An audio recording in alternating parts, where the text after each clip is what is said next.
People who think differently or do not wish to follow the beaten track are called crazy. And you can imagine how painful it would be for you to be a madman's wife. It is to compromise with you on this point that I am writing this letter. I want you to help me achieve my objective. Be my partner in my endeavors and do what I wish. This is my desire. You may not see eye to eye with me at this point of time. My ideas are not likely to evoke a favorable response. You are young, and the young have their own philosophy of life. I am talking of separation at a time which is meant for fun, romance, and a carefree life. But I cannot help myself, and I expect you to understand my feelings. Only then you will appreciate that the path I have chosen for myself is chosen only by 1 or 2 in a million who leave the path strewn with flowers and to tread on thorns, renounce the road to pleasure and take to the road of want and hardship. They renounce the life of luxury and invite troubles and travails. Only they can provide leadership to society, give a new direction to the nation, and the coming generations benefit from their achievements and take pride in it.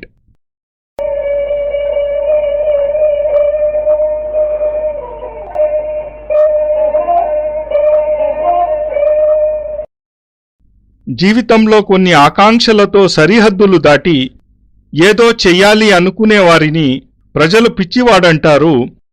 అలాంటి ఒక పిచ్చివానికి భార్యగా ఉండటం ఎంత కష్టం ఊహించగలవా? నిన్ను ఒప్పించడానికే ఈ మాటలు చెబుతున్నాను. నా ఉద్దేశాల పరిపూర్తికి నీవు సహాయపడతావు అనుకుంటాను. నా లక్ష్యాన్ని చేరుకోవడానికి సహాయం చెయ్యి. నేను ఏమవ్వాలనుకుంటున్నానో, చేయాలనుకుంటున్నానో అందులో నీవు కూడా భాగస్థురాలివిక. ఇదే నా కోరిక. నా కోరికలు నీకు అనుకూలంగా ఉండకపోవచ్చు. ఇలాంటి సమయాలలో ఇలాంటి వటలు ప్రతికూలంగానే ఉంటాయి. నీకిది యవ్వన సమయం. ఈ వయస్సులో కోరికలు, ఆలోచనలు వేరుగా ఉంటాయి. స్వప్నలోకాలలో రంగుల కలలు కనే నీకు వేరే విషయాలు చెబుతున్నాను. ఆనంద సమయంలో వేరే ఇతర విషయాలు వివరిస్తున్నాను. కానీ నేనివి చెప్పక తప్పదు. నా ఉద్దేశాలను అర్థం చేసుకోగలవనుకుంటున్నాను. అప్పుడు నీకర్థమవుతుంది నేనెంచుకున్న త్రోవ అసామాన్యమైనదని. ఇలాంటి వాళ్లలో లక్షలలో ఏ 2-3 మాత్రమే ఉండవచ్చు. ఎవరు పూల త్రోవను వదిలి ముళ్ల త్రోవలో వెళతారో, ఆనందమయ త్రోవను వదిలి లోటుల త్రోవలో నడుస్తారో, భోగవిలాసాలు, ఐశ్వర్య విరామాలను వదిలి ఇబ్బందులు, కష్టాలను ఆహ్వానిస్తారో అలాంటి వారు చాలా పరిమితంగా ఉంటారు. అలాంటి వారే సమాజాన్ని ముందుకు నడిపించగలరు, దేశానికి కొత్త త్రోవ చూపించగలరు. అలాంటి వాళ్లు సమాజానికి ఇచ్చే ఫలితాలను రానున్న తరాల వాళ్లు పొందగలుగుతారు. వారు చేసే పనులు వారికే గౌరవ ఆదరాలను తెచ్చిపెట్టగలవు.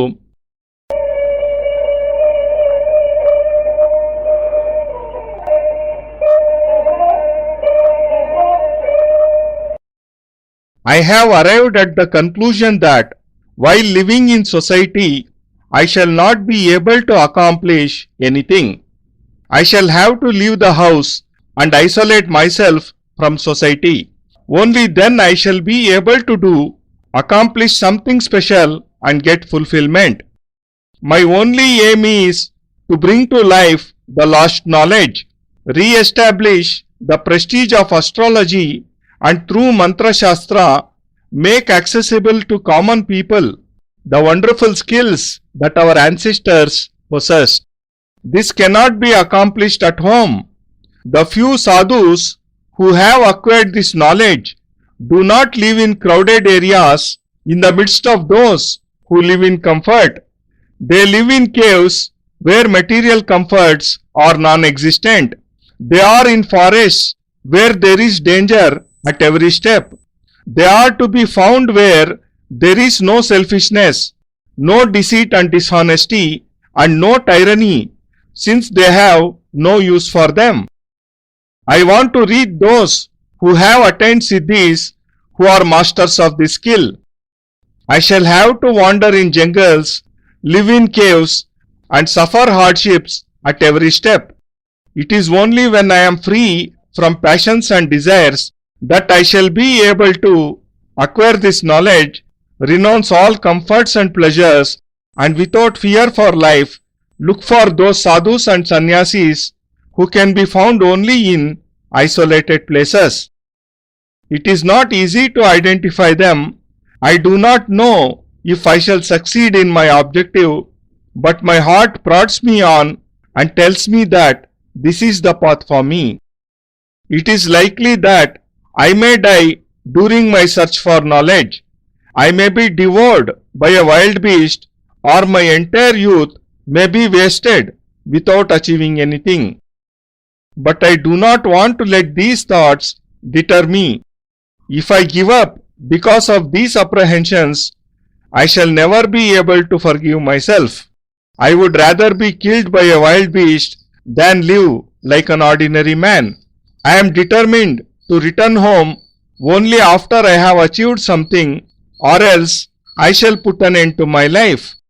But it is definite that I shall not return empty-handed.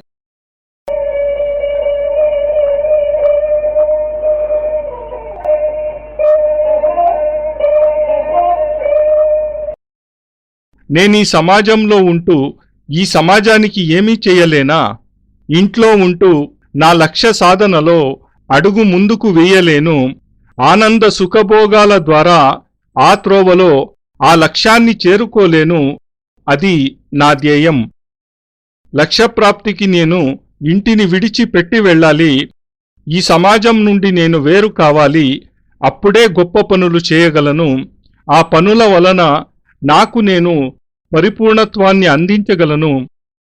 నాది ఒకే ఒక ధ్యేయం. అది విలుప్తమైపోతున్న విద్యలను ప్రకాశింపచేయడం, పోయిన జ్యోతిష ప్రతిష్టను పునఃస్థాపించడం, మన పూర్వీకులు అందించిన వారి దగ్గర ఉన్న మంత్రశాస్త్రం సిద్ధులు వాటిని తిరిగి తెచ్చి సాధారణ ప్రజలకు అందివ్వడం. వీటిని ఇంట్లోనే ఉంటూ సాధించలేను. సమాజంలో ఉంటూ కడుపు నింపుకోవడానికి ఈ విద్యలను పొందడం లేదు. ప్రపంచంలో అతి కొద్ది మంది దగ్గర మాత్రమే ఈ అలౌకిక సిద్ధులు ఉన్నాయి. అలాంటి వారు ఇలాంటి జన సమ్మర్దంలో ఉండలేరు. వాళ్ల ముఖమనే పరుపుల మీద కూర్చోరు. విలాసంగా విశ్రాంతి తీసుకునే వారి మధ్య ఉండలేరు. వారు భౌతిక సుఖాలు లభించని గుహలలో ఉంటారు. అడుగడుగున ఆపదలు పొంచి ఉన్న అడవులలో ఉంటారు. స్వార్థం, మోసం, కపటం లాంటివి లేని చోట్లలో ఉంటారు. అక్కడ అత్యాచారాలుండవు. వాళ్లకి వీటన్నింటితోనూ ఎటువంటి సంబంధమూ ఉండదు. సిద్ధిపురుషులైన అలాంటి వారి దగ్గరకు వెళ్లాలని అనుకుంటున్నాను. వాళ్లకు గొప్ప గొప్ప విద్యలు తెలుసు. దానికి నేను అడవులలో తిరగవలసి వస్తుంది. కొండగుహలలో జీవనం గడపవలసి వస్తుంది. అడుగడుగున కష్టాలు, కడగంట్లు పడవలసి వస్తుంది. అలా కష్టపడ్డప్పుడే ఇలాంటి విద్యలు సంప్రాప్తిస్తాయి. ఎప్పుడు నేను వీతరాగినవుతానో, అన్ని సుఖాలను పరిత్యజిస్తానో, జీవిత మోహాన్ని విడిచిపెడతానో, సాధువులు, సన్యాసులు, తాపసులను వెతుక్కుంటూ రహస్య స్థలాలలో తిరగవలసి వస్తుంది. ఆ స్థలాలను కనిపెట్టడం కూడా చాలా కష్టం. నేను నా లక్ష్యాన్ని సాధించగలనో లేనో చెప్పలేను. నా మనస్సు నాకు నచ్చిన మార్గంతోనే వెళ్ళమని చెబుతుంది. అదే శ్రేయస్కరం అంటోంది. ఆ మార్గంలో ప్రయాణించి నీ లక్ష్యాన్ని నువ్వు చేరుకోగలవు అంటోంది. ఈ రకమైన వేటలో నేను అంతమైపోవచ్చు కూడా. ఏ క్రూర జంతువుకైనా బలి అయిపోవచ్చు. నా యవ్వనపు విలువైన సమయం వృథా అయిపోవచ్చు కూడా. నేను ఏమీ పొందలేకపోవచ్చును కూడా. ఇలాంటి ఆలోచనలతో, ఇలాంటి ఘటనలతో చలించిపోకూడదనుకుంటున్నా. ఇవన్నీ ఆలోచించి ఇంట్లోనే కూర్చోనా అలా చేస్తే నన్ను నా ఆత్మ ఎన్నటికీ క్షమించదు. సాధారణ జీవితం గడిపే కన్నా ఏ క్రూర జంతువుకో బలి అయిపోవాలనుకుంటున్నాను. ఏదైనా సాధించి తిరిగి రావాలన్నది నా కోరిక, లేదా నన్ను నేను అంతం చేసుకోవాలనుకుంటున్నాను. ఖాళీగా తిరిగి ఇంటికి రాను అన్నది నిశ్చయం.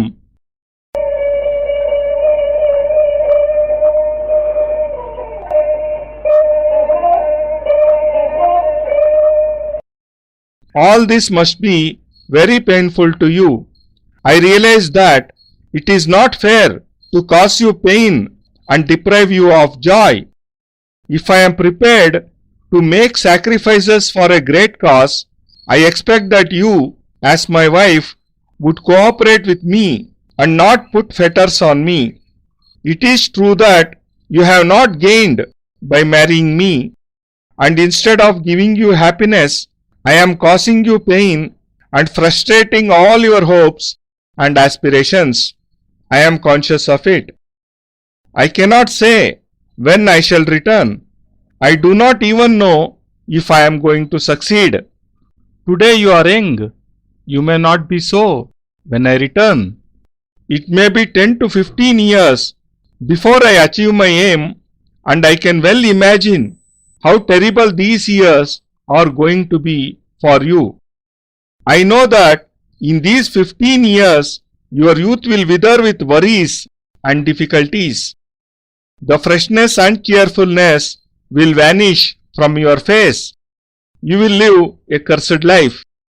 Knowing all this, I am begging of you to live that kind of life.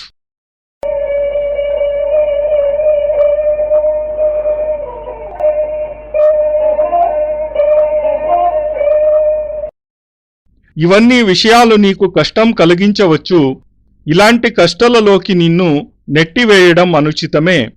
నీ ఆనందకరమైన జీవనంలో నిప్పులు పోయడం కూడా సరికాదు. ఇది ఎదురుచూపులతో గడిపే సమయం నీది కాదు. ఈ స్థితిలో ఓ పెద్ద కార్యాన్ని సాధించాలి అంటే భార్యగా సహాయ సహకారాలు కూడా అవసరం. నా కార్యానికి నీవు బంధకం కాకూడదని కోరుకుంటున్నాను. నన్ను వివాహం చేసుకుని నువ్వు సుఖపడ్డది లేదు. నేను నీకు సుఖానికి బదులు దుఃఖాన్ని ఇస్తున్నాను. సుఖ సంతోషాలను పొందవలసే సమయంలో ఇబ్బందులు కష్టాలు ఇస్తున్నాను. నీ కోరికలను ఆశలను నేను నీట కలిపి వేస్తున్నాను. నీ ఆనందాలను బుగ్గిపాలు చేస్తున్నాను. ఇక్కడ నుంచి వెళ్ళాక ఎప్పుడు తిరిగి వస్తానో చెప్పలేను. నా సాధన ఫలిస్తుందో లేదో కూడా చెప్పలేను. నేను తిరిగి వచ్చేసరికి నీకు ఇప్పుడు ఉన్న యవ్వనం ఉండకపోవచ్చు. నాకు తెలిసి నేను తొందరగా రాలేకపోవచ్చు. నా లక్ష్య సాధనలో 10-15 సంవత్సరాలు పట్టవచ్చు.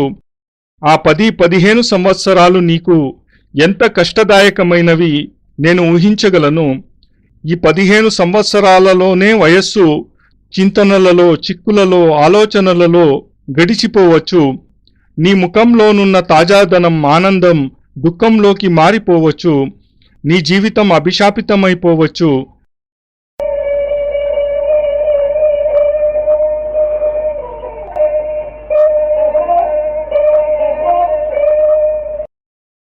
The path I have chosen for myself is not easy or smooth. It is covered with thorns. Every moment will be passed in want and hardship. My youth will be lost in pursuing this path. The glow in my face will fade too, but it is certain that I shall return. Whatever I am able to achieve at the cost of your youth and mine will not belong to you and me alone. It will be for the society, the entire country. That moment of success will be a very happy one for me, but the credit will be entirely yours because at the back of my success will be your supreme sacrifice. I may not even be able to see or meet you when I return, or I may meet my end during my endeavor. I cannot say what might happen. I only see myself caught up in a storm which is blinding me. I expect help from you and I trust you will not prevent me but encourage me enthusiastically to go ahead on my chosen path. A wife has been called Sahachari, companion, meaning thereby that she is her husband's partner in progress and obeys him implicitly. This is what I expect of you.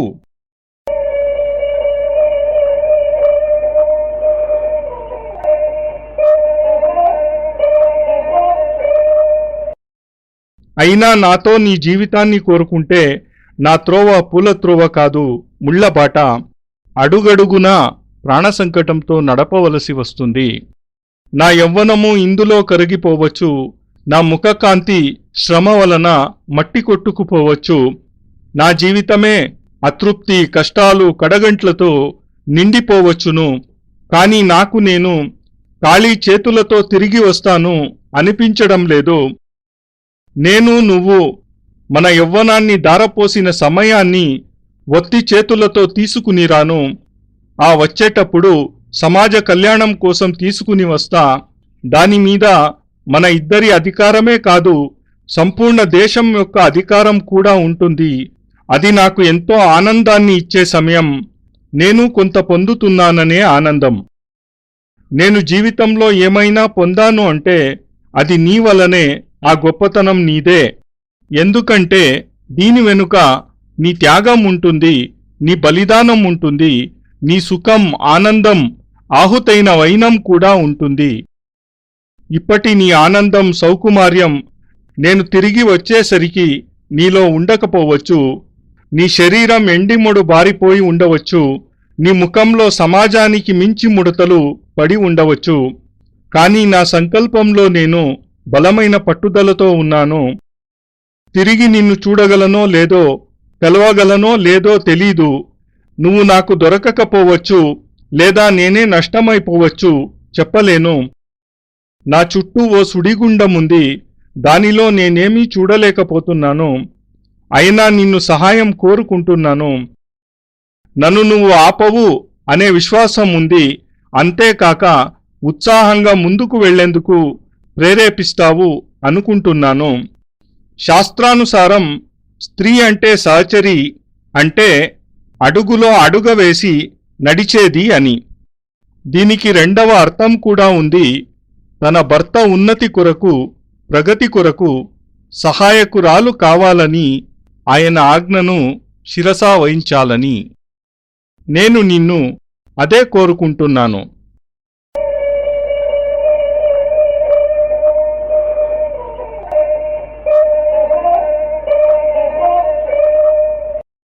Rishis have compared a woman to the earth in her tolerance.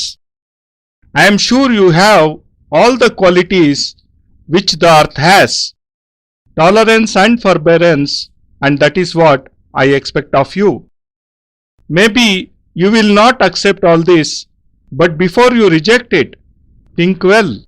Will it be right on your part? Do you want to live the life of an ordinary woman? Do you want to live a mundane life, doing household chores and be satisfied? Is bearing children the highest aim of a married person? Are we to live like worms, creeping and crawling? You certainly would not want that, since every woman wants her husband to be successful, not a nobody. She wants him to be an out of the ordinary and famous person from whom posterity will derive knowledge. She wants her husband to contribute to the good of mankind. This must be your desire too. I would like to go in order to try and fulfill that desire of yours. Just imagine what a happy day it will be when I return after achieving something, when I shall be someone special and I shall have something unique in my possession. You will be proud to mention my name then. People will realize that you have had a big hand in my success, that yours was a great contribution in making conditions favorable for me. I shall be building myself up on the foundation laid by your sacrifice, and will be able to manifest my personality, my Brahmanism.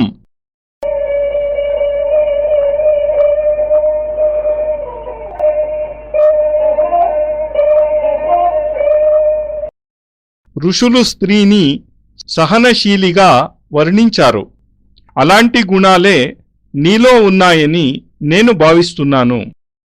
ఓ భూమాతలో ఉన్నట్లు ఎలాంటి ఆమె ఎల్లప్పుడూ సహనశీలిగా ఉంటుంది కదా, అలానే నీవు సహనశీలతకు ప్రతిమూర్తివి కావాలని.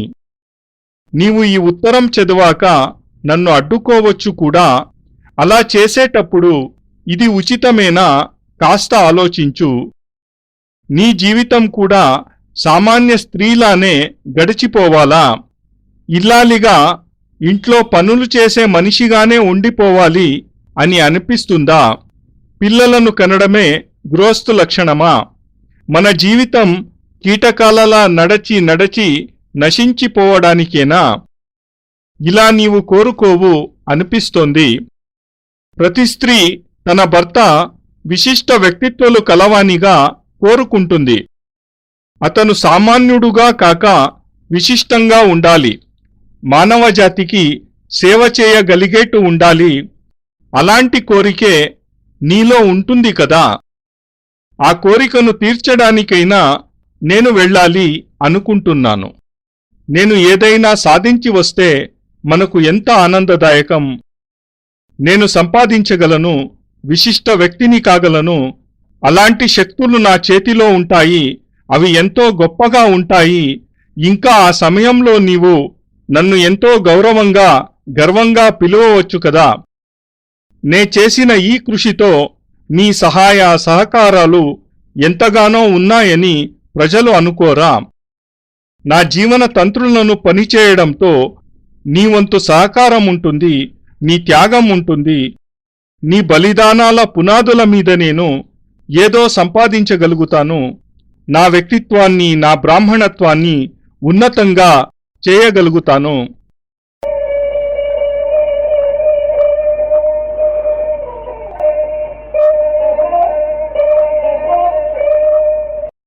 I am writing to you with a heavy heart because every letter that I write speaks of my selfishness and your sacrifice. Still I am gladly handing it over to you. I wished to say all this to you personally, explain everything. Whenever I tried, your calm and innocent face prevented me. Your tender age, the realization of your hopes, your expectations sealed my lips.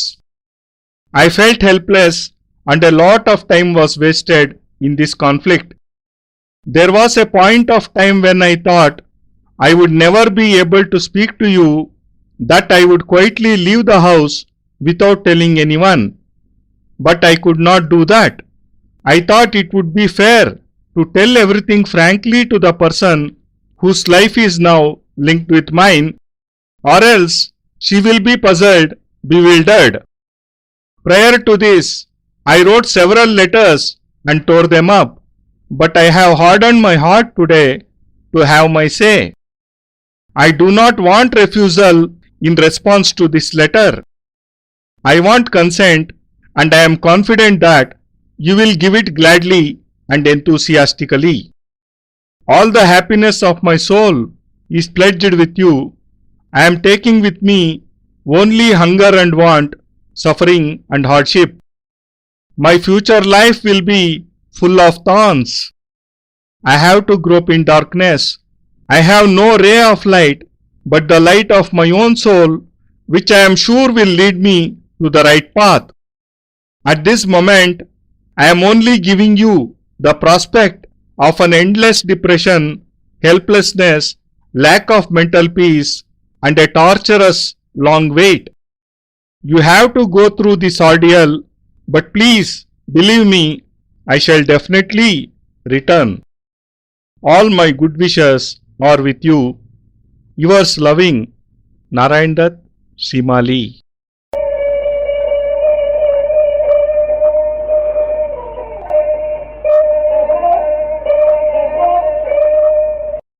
ఎంతో విచారంతో నేను ఈ ఉత్తరం రాస్తున్నాను. ఈ ఉత్తరంలోని ప్రతి అక్షరం వెనుక నా స్వార్థం ఉంది. నా స్వార్థం ఎంత ఉందో అంత నీ త్యాగం ఉంది. కానీ నేను ఎంతో ఆనందంగా ఇది నీకు అందిస్తున్నాను. ఇందులో రాసినవన్నీ నీ ముందు ముఖస్థంగా చెప్పాలనుకున్నాను. నిన్ను బోధపరచాలనుకున్నాను. కానీ నా ముందు నీ అమాయకపు ముఖం వచ్చినప్పుడల్లా నేను చెల్లారిపోతాను. నేను నీతో చెప్పాలనుకున్నప్పుడల్లా నీ వయస్సు, నీ భావాలు, నీ ఉత్సాహం, ఉత్తేజం నా నోటిని కుట్టివేస్తాయి. ఇది నా బలహీనత. ఈ బలహీనతతోనే నేను నీకు చెప్పాలా వద్దా అని మదనపడుతూ గడిపివేస్తున్నాను. ఒకసారి నీకు నేను నా విషయం చెప్పలనేననిపించేది. నీకు చెప్పకుండానే ఇల్లు వదలవలసి వస్తుందని అనిపించేది. అది ఎవరికీ చెప్పకుండానే. నా కాళ్ళు నన్ను ఆపివేశాయి. ఆమెకు అన్ని విషయాలు చెప్పాలి, లేకపోతే ఆమె వేరుగా అనుకోవచ్చు. ఏమీ ఆమెకు అర్థం కాకపోవచ్చు. ఆమె మనస్సు దిగ్భ్రమకు లోను కావచ్చు అనిపించింది.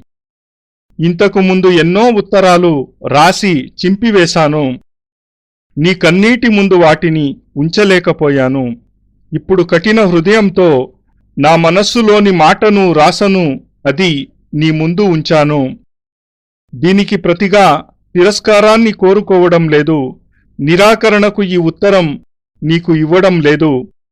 నేను నీ నుండి అంగీకారాన్ని మాత్రమే కోరుకుంటున్నాను. నీవు ఆనంద ఉత్సాహాలతో స్వీకృతిని అందిస్తావని నా నమ్మకం. నా ఆత్మ, నా సుఖాలను నీ వద్ద తాకట్టు పెడుతున్నాను.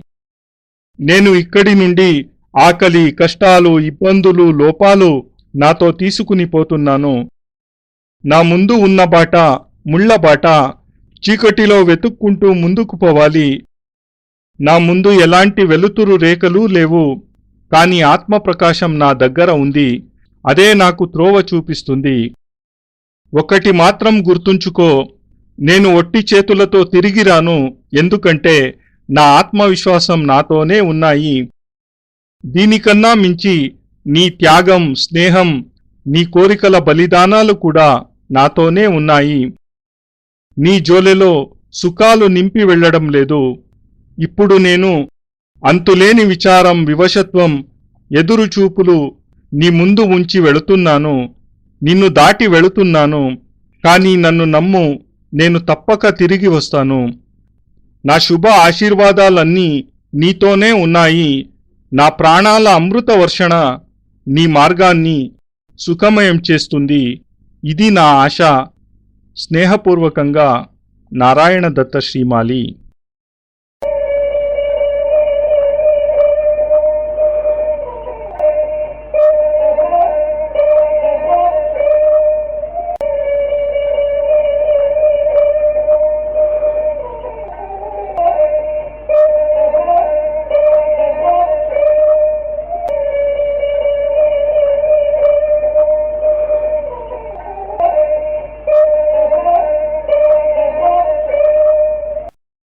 నారాయణోత్వం నిఖిలేశ్వరోత్వం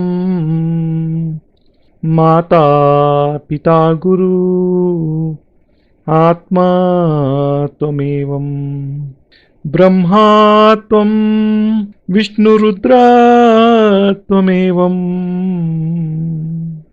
సిద్ధాశ్రమోత్వం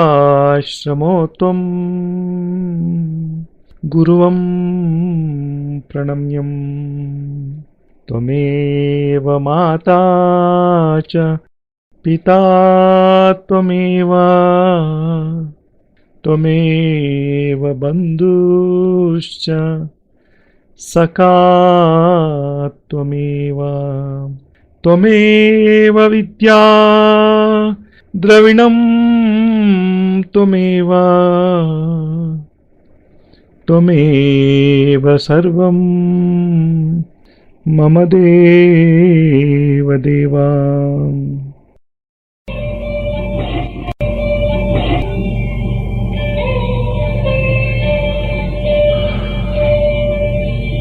త్వదీయం వస్తు నిఖిలం ತುಭ್ಯಮೇವಂ ಸಮರ್ಪಯೇತ್. ಜೈ ಗುರುದೇವ್.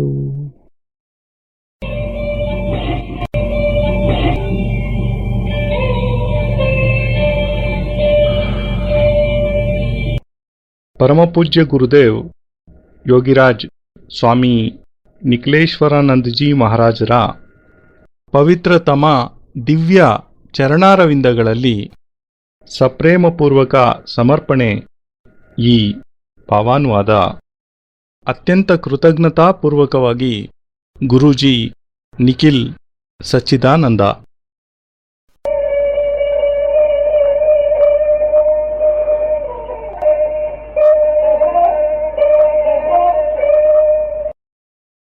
ಜೈ ಗುರುದೇವ್.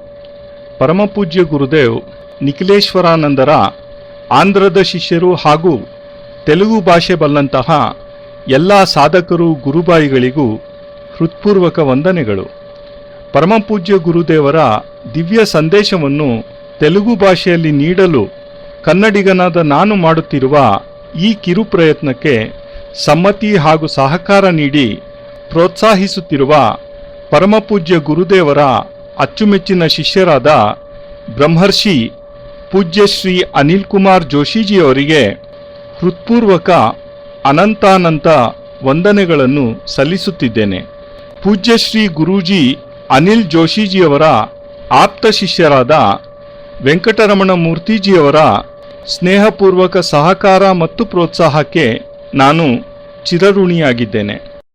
ಪರಮಪೂಜ್ಯ ಗುರುದೇವರ ದಿವ್ಯ ಸಂದೇಶದಿಂದ ಪ್ರತಿಯೊಬ್ಬರ ಹೃದಯದಲ್ಲಿಯೂ ಜ್ಞಾನಜ್ಯೋತಿ ಬೆಳಗುವಂತಾಗಲಿ. ಸದ್ಗುರುದೇವರ ಅನನ್ಯ ಕೃಪಾ ಕಟಾಕ್ಷಕ್ಕೆ ಪ್ರತಿಯೊಬ್ಬರೂ ಪಾತ್ರರಾಗಲಿ ಎಂಬ ಹೃತ್ಪೂರ್ವಕ ಪ್ರಾರ್ಥನೆಯೊಂದಿಗೆ ಗುರೂಜಿ ನಿಖಿಲ್ ಸಚ್ಚಿದಾನಂದ.